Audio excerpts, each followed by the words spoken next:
On today's episode of controversial things I did as a first-time mom that I did as a second-time mom, and whether or not I regret it 5, 4, and 6 years later.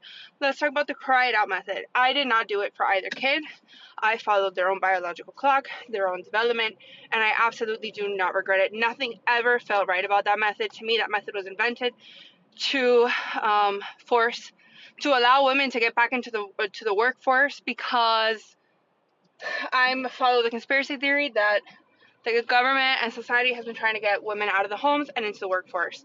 It's more profitable for them. It is detrimental to the nuclear family.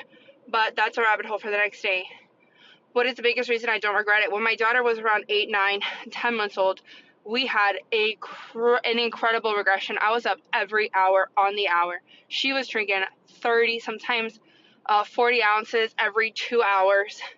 And it was not normal, but she was hungry and she would eat it. And everyone in my life was like, just let her cry it out to extinction. And I said, absolutely not. There's something wrong. And then I started noticing movement patterns, and I said, this is an atypical movement pattern. For the record, I am technically my master's degree is in kinesiology, so it's exercise physiology. So human movement is my jam.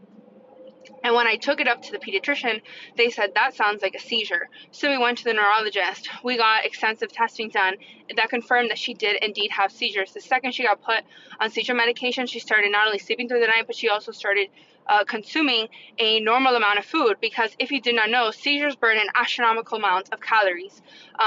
Specifically in infants, I don't know if that is true in adults. I would assume so, but I don't know. That was something I learned through this journey. And since she no longer has seizures, she's been off the medication for years.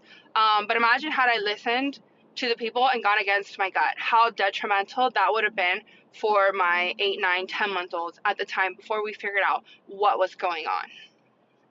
So yes, if I ever were to have a third child, which we know that I would not, I would continue to kill myself, waking up at night as they need. My son, totally normal on his own. He started sleeping through the night. No sleep training required, because he was very much neurotypical. So there's my TED Talk.